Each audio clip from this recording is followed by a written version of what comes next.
पर। जी हाँ, मैं हूँ अर्शी चौधरी और आज हमारे साथ मौजूद है निकाय चुनाव संभावित प्रत्याशी नदीम अख्तर जी। सर, मैं आपका स्वागत करना चाहूँगी, बहुत बहुत स्वागत है आपका। तो जैसा कि अभी निकाय चुनाव नज़दीक हैं, सब तैयारियां शुरू हो गई हैं, तो आपने चुनाव कार्यालय खोला है। काशीपुर के लिए आप चुनाव लड़ने जाएंगे तो आपकी प्राथमिकताएं क्या रहेंगी? देखिए, काशीपुर में हम लोग मेयर की तैयारी कर रहे हैं और अगर पार्टी ने मुझे मौका दिया तो मैं आने वाले समय में काशीपुर से मेयर का संभावित प्रत्याशी हूं समाजवादी पार्टी की तरफ से।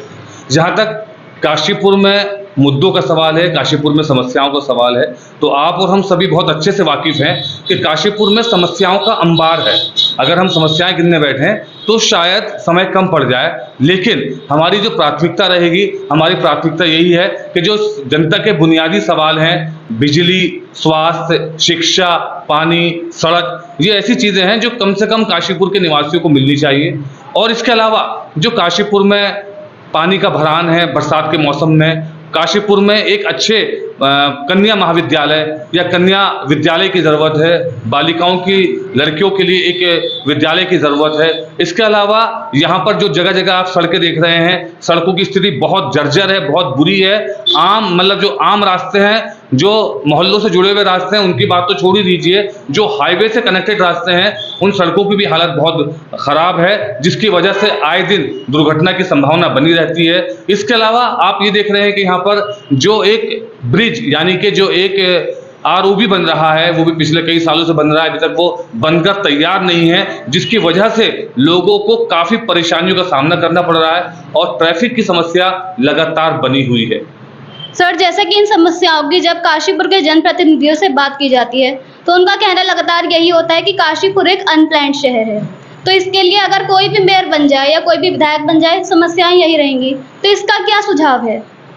देखिए, काशीपुर को लेकर जो हमारी सत्ता पक्ष है, हम अगर कहें सही मायनों में काशीपुर में ट्रिपल इंजन सरकार है।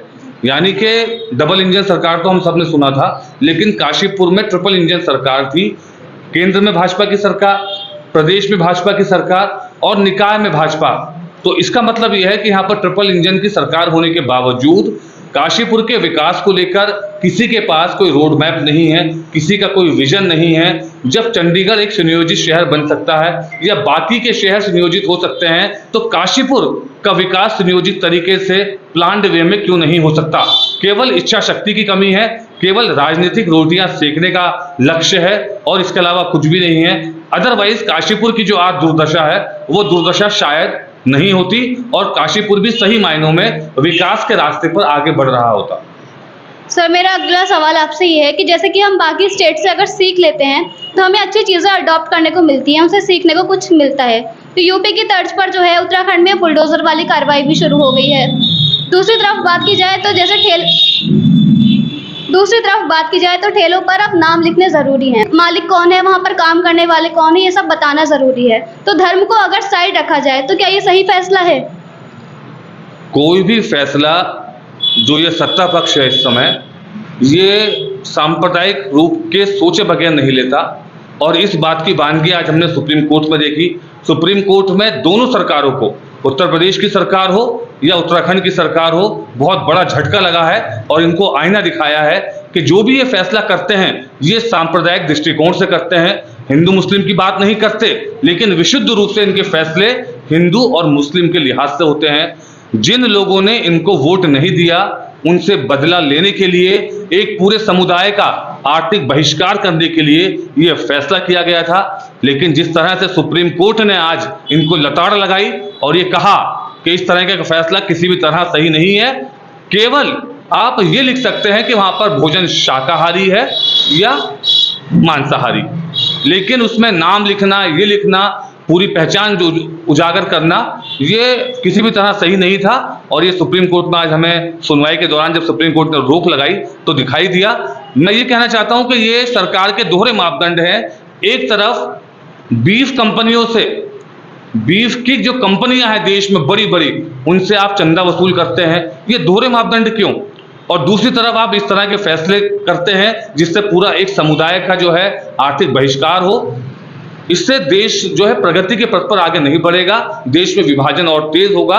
और इसका फायदा अगर ये सोच रहे हैं कि इनको सत्ता में बने रहने के लिए फायदा मिलेगा, तो ये भी एक गलत इनकी सोच है, क्योंकि इसका एक उदाहरण हम लोकसभा के चुनाव में देख चुके हैं।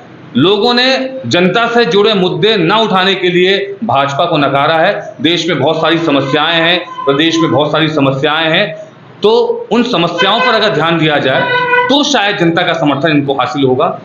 और इन समस्याओं पर ध्यान न देकर केवल विशुद्ध रूप से हिंदू मुस्लिम करने से किसी का भी भला नहीं होगा। और जैसा कि इलेक्शन का टाइम आता है, बड़े बड़े वादे किए जाते हैं, जनप्रतिनिधि हवाई महल खड़े कर देते हैं, और जनता कैसे पहचाने कि कौन सा प्रत्याशी सही है और कौन सा गलत? जनता उस प्रत्याशी को समर्थन देगी जो जनता से जुड़े मुद्दों पर साथ खड़ा है, जो जन समस्याओं पर संघर्ष कर रहा है, जिसके पास एक विजन है, जो पढ़ा लिखा है, जिसके पास एक अनुभव है। न केवल उसको परखना चाहिए, उसको मौका मिलना चाहिए, बल्कि ये भी देखना चाहिए कि जिनको मौका दिया था उन लोगों ने उस मौके का कितना फायदा जनता को दिया या अपना कितना फायदा उठाया। तो ऐसे में जो जन संघर्षों में सबसे आगे है, जो जन समस्याओं को लेकर आगे है, जो विभाजन की राजनीति को नकारने वाले हैं, जो समाजवाद की बात करते हैं, जो पिछड़ों की बात करते हैं, जो दलितों की बात करते हैं, जो अल्पसंख्यकों की बात करते हैं, जो समाज के निचले पायदान पर बैठे व्यक्ति के विकास की बात करते हैं, उन लोगों को मौका मिलना चाहिए। और मैं समझता हूं कि मेरी जो सोच है, मेरी सोच समाजवादी है, और मैं विभाजनकारी नीतियों के खिलाफ हूं, और मैं सही मायनों में काशीपुर के विकास के लिए प्रतिबद्ध रहना चाहता हूं, और मैं अपने विजन के तहत काशीपुर के लोगों की भलाई के लिए काम करना चाहता हूं। जैसा कि आपकी पार्टी समाजवादी पार्टी का नाम आ ही गया है, तो मैं आपसे जानना चाहूंगी कि यूपी इलेक्शन में जिस तरीके से समाजवादी पार्टी ने अपना रिजल्ट दिखाया है, तो क्या उसी तर्ज पर उत्तराखंड में भी अपना रिजल्ट देगी? समाजवादी पार्टी देश की आज सबसे बड़ी तीसरी पार्टी है, और जिस तरह से उत्तर प्रदेश में समाजवादी पार्टी को समर्थन मिला है, ऐतिहासिक समर्थन जनता ने दिया। 37 सीटें आज तक के इतिहास में समाजवादी पार्टी ने नहीं जीती थी। पहला मौका है जब 37 सीटें पार्टी ने जीती है। इंडिया गठबंधन को भी बहुत सीटें मिली हैं। तो उसके अलावा अगर हम उत्तराखंड की बात करें, उत्तराखंड राज्य जब से बना है 2000 से 24 सालों में केवल सत्ता परिवर्तन हुआ है, कभी कांग्रेस कभी भाजपा। लेकिन जो विकास जो यहाँ के राज्य आंदोलनकारी थे, जो हमारे शहीद थे, जिन्होंने जो सपना देखा था एक विकसित उत्तराखंड राज्य का, वो अभी तक पूरा नहीं हो पाया है। हमारा मानना यह है कि समाजवादी पार्टी एक तीसरे विकल्प के तौर पर उत्तराखंड में अपनी पहचान बनाएगी, संघर्ष को आगे बढ़ाएगी, और एक दिन ऐसा होगा जब समाजवादी पार्टी उत्तराखंड में तीसरे विकल्प के रूप में उभरेगी और जनता का समर्थन हमें हासिल होगा। क्या ये मान लिया जाए कि अगर समाजवादी पार्टी की सरकार उत्तराखंड में आ जाएगी तो उत्तराखंड को जो है विकास देखने को मिलेगा, या काशीपुर में अगर आप मेयर बन जाते हैं तो काशीपुर को विकास देखने को मिल सकता है, या अभी भी लोगों को मजबूर होना पड़ेगा वही सब देखने के लिए जो अभी तक देखते चले आ रहे हैं? हमारा एक ही नारा है कि हम संघर्षों के बल पर विकास चाहते हैं।